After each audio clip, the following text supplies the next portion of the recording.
Halo, subscriber. Di video ini saya akan menunjukkan proses pembuatan karakter animasi 3 dimensi seperti ini.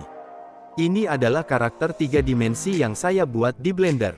Rencananya saya mau bikin series animasi di YouTube dengan karakter animasi 3 dimensi ini. Semoga keinginan saya ini tercapai, ya. Doakan semoga berhasil. Ini bukan video tutorial, jadi saya cuma menunjukkan prosesnya saja. Selamat menonton, ya. Ngomong-ngomong, saya adalah seorang pemula, jadi karakternya memang tidak terlalu bagus, ya. Dan sebenarnya saya juga tidak ingin karakter yang saya buat ini terlalu rumit, biar proses riggingnya nanti tidak terlalu membingungkan. Lagian, kalau terlalu rumit, nanti laptop saya nggak kuat buat renderingnya. Saya buat karakter ini dari bentuk-bentuk sederhana saja. Tadinya saya mau bikin karakter ini low poly biar laptopku bisa menjalankan animasinya dengan mulus sekali. Tapi, sepertinya karakter ini tidak terlalu susah buat dianimasikan menggunakan laptopku. Ngomong-ngomong, saya menggunakan sketsa sebagai referensinya. Saya menggambar sketsa ini menggunakan aplikasi Sketchbook di tablet Android. Oh, ya, jangan lupa like video ini, komen, subscribe, dan share, ya. Biar aku makin semangat buat bikin animasinya. Ngomong-ngomong, kalau kamu suka dengan karakter ini, dan kamu pengen tutorial yang lebih detail, tulis di kolom komentar, ya. Kasih tahu aku biar aku bikinin tutorialnya. Di channel ini saya biasa membuat video tutorial animasi 2D di Blender atau di Adobe Animate. Tapi seingat saya belum pernah membuat tutorial animasi 3 dimensi. Jadi, kapan-kapan mungkin saya akan bikinkan tutorialnya. Ngomong-ngomong, saya bikin karakter ini berkacamata karena saya berkacamata. Mataku minus, guys. Saya pakai kacamata sejak SMP. Pas SD dulu aku merasa kalau orang yang pakai kacamata itu keren, guys. Nggak tahu kenapa, tapi menurutku keren aja. Dan akhirnya aku sendiri jadi pengguna kacamata. Sebenarnya aku sudah punya angan-angan tentang cerita dari animasi yang mau aku bikin ini. Tapi aku belum menulisnya. Pengennya aku bikin beberapa episode gitu, tapi kira-kira durasinya berapa, ya. Aku harus mulai nulis biar punya angan-angan lebih jauh. Kalau kamu punya saran tentang ceritanya, kamu boleh tulis di kolom komentar, ya. Kamu bisa kasih saran tentang genrenya, atau setting lokasinya, dan lain-lain. Sebenarnya aku sudah punya gambaran kalau genre animasi ini adalah komedi. Tapi aku tidak terlalu berusaha buat bikin ini lucu. Tapi, menghibur saja sudah cukup. Aku cukup yakin dengan kemampuan saya dalam menulis. Aku memang penulis pemula, tapi gara-gara salah satu karya saya di komen banyak orang di Wattpad, aku jadi makin percaya diri buat menulis. Novel saya di Wattpad memang tidak terlalu terkenal, tapi setidaknya tidak malu-maluin. Itu adalah novel yang agak personal karena terinspirasi dari cerita masa kecil saya.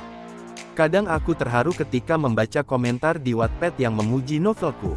Ada yang bilang ceritanya menarik, ada yang bilang kalau difilmkan bakal keren, ada juga yang bilang ngakak banget bacanya, ada juga yang meminta ceritanya dilanjutkan. Bahkan ada juga yang DM ke saya dan membahas tentang ceritanya. Aku terharu, guys. Saat ini aku sedang menulis novel keduaku yang nantinya juga mau aku taruh di Wattpad. Ini bukan lanjutan dari buku yang pertama, tapi semacam spin-off dengan universe yang sama.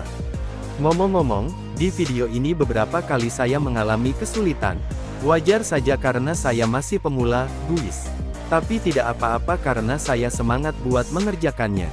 Saya ingin suara dari karakter-karakter animasi ini saya isi sendiri. Karena saya nggak punya teman yang mau aku ajak dubbing. Mungkin ada teman yang mau, tapi aku sungkan buat ngajak, karena nggak dibayar. Video proses pembuatan karakter 3 dimensi ini memang tidak lengkap, ya. Karena Blenderku sering macet ketika proses pembuatan rambutnya. Saya sampai ganti pakai Blender versi lama. Dan saya tidak merekamnya. Rencananya saya mau bikin beberapa karakter. Tapi untuk karakter lain, saya cuma memodifikasi karakter ini biar berbeda. Misalkan tubuhnya dibikin tinggi, atau kurus, atau gemuk.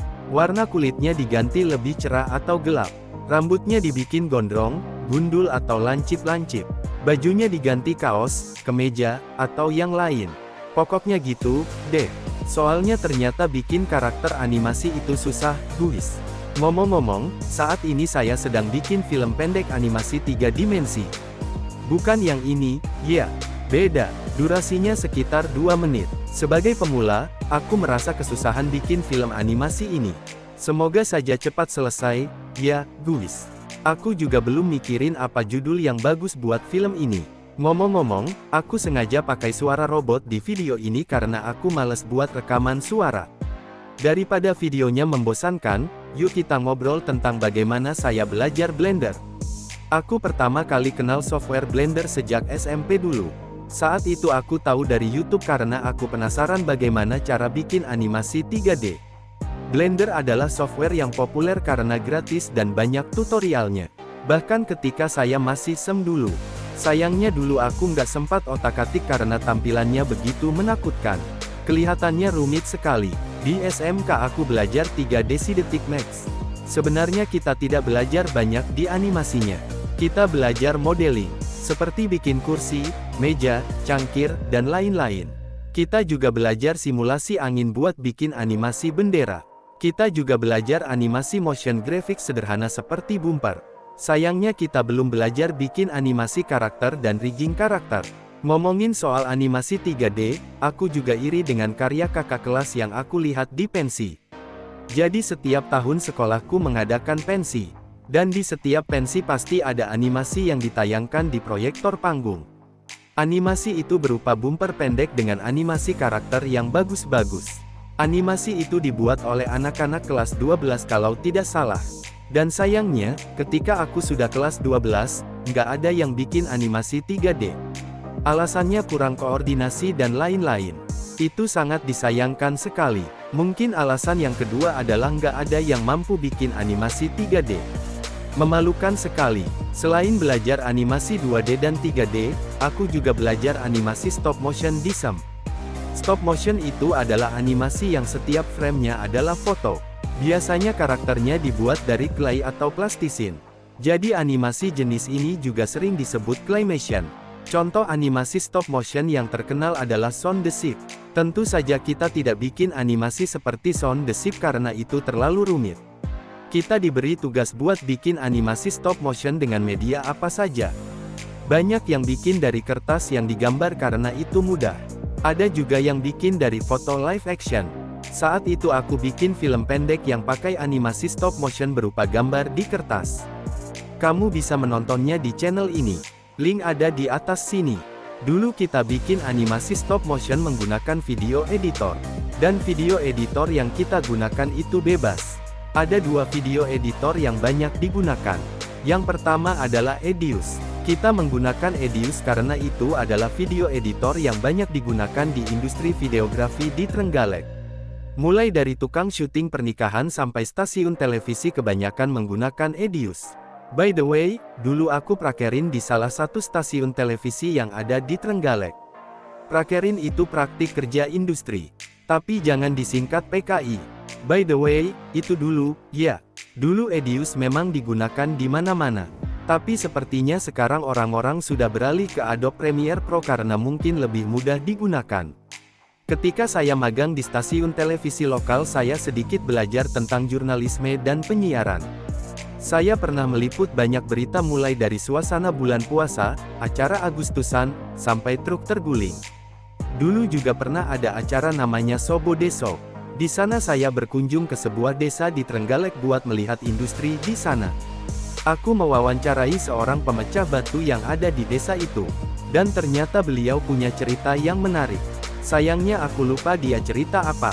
Aku juga pernah berkunjung ke tempat pembuatan es krim yang biasa dijual di jalanan. Dan saya terkejut karena proses pembuatannya kurang steril. Yang bikin bapak-bapak telanjang dada yang keringatnya di mana-mana. Adonannya dicampur pakai tangan kosong. Dan aku sudah makan es krim itu sebelumnya. Selain itu, aku juga pernah bikin iklan layanan masyarakat sebagai tugas. Semasa magang di sana, sebenarnya ide cerita iklan itu bukan aku yang bikin. Yang bikin adalah teman saya yang juga seorang karyawan di sana. Temanya tentang kekerasan dalam rumah tangga. Bisa jadi itu berdasarkan pengalaman pribadi dia. Siapa tahu, tapi lucunya, setelah videonya jadi, dia minta semua footage-nya dan dia edit buat dijadikan video klip K-pop. Jadi itu niat dia dari awal. Satu lagi pengalaman magang yang mau aku ceritakan. Saat itu masih bulan puasa. Kebetulan aku di shift malam. Jadi aku berangkat kerja sore. Dan aku sengaja nggak bawa bekal buat buka puasa karena aku mau beli mie goreng yang enak. Saat itu di kantor ada teman-teman dari SMK lain. Mereka sedang main kartu. Aku mengatur tayangan di ruang operator. Intinya aku masukin video-video yang nantinya tayang gitu. Termasuk video azan. Karena merasa tugasnya sudah dikerjakan, aku tinggalkan kantor buat beli mie goreng. Aku beli di dekat Indomaret. Pas balik, orang-orang kok panik. Aku heran dong, ternyata video azannya tayang sebelum waktunya. Mampus. Abis itu bosnya datang dan kita kena marah dong. Dia jadi angkara murka, dibentak-bentak kita sampai tekanan batin. Akhirnya semua yang sedang magang di sana pada shift itu kena hukuman. Dan hukumannya adalah pertambahan masa prakerin. Aku lupa sampai berapa lama, kalau nggak salah beberapa minggu. Gara-gara dimarahin, mie goreng yang aku beli rasanya jadi nggak enak. Mungkin karena makannya sudah tercampur air mata. Aku makan sambil nangis. Niatnya beli mie goreng biar bisa buka puasa enak, tapi malah kena celaka. Dengan berat hati aku harus melaksanakan hukuman itu. Saat itu waktunya sudah masuk sekolah, jadi paginya saya masuk sekolah sampai sore, terus malamnya saya ke kantor buat magang. Setiap hari sampai sisa hukumannya selesai. Dan itu melelahkan. Kapok saya. Sebenarnya di kantor nggak banyak yang saya kerjakan karena banyak pekerjaan yang sudah dikerjakan karyawan di shift siang. Di sana saya cuma ngerjain PR atau menikmati fasilitas wifi. Itu sih yang menguntungkan dari hukuman ini, dapat wifi gratis. Sudah jadi, deh karakter animasi 3 dimensi saya. Gimana? Bagus? Enggak? Semoga kamu suka, ya. Terima kasih sudah menonton video saya sampai sini, ya. Jangan lupa like, komen, share, subscribe, dan tonton juga video saya yang lainnya. Sampai jumpa.